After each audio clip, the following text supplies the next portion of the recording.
नमस्कार मित्रांनो, आज आपल्याकडे आलेली 2017ची अल्टो 800 गाडी first owner petrol plus CNG company fitted.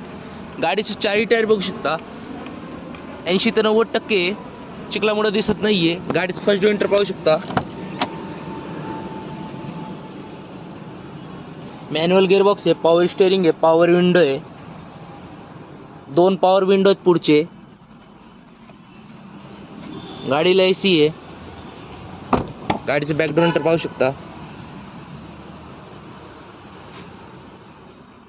गाडी एकदम क्लीन आणि चांगल्या कंडिशन मध्ये मित्रांनो गाडीचं प्राइस कोट केलेली आहे 2,70,000 नेगोशिएबल प्राइस आहे। गाडीवर लोन करून भेटल। 2017ची अल्टो 800 मित्रांनो, गाडी first owner petrol plus CNG company fitted best offer मध्ये आपल्याकडे आलेली आहे। मित्रांनो, आपल्या चॅनलवर नवीन असाल तर चॅनलला सबस्क्राईब करा आणि चॅनलला शेअर करा। धन्यवाद।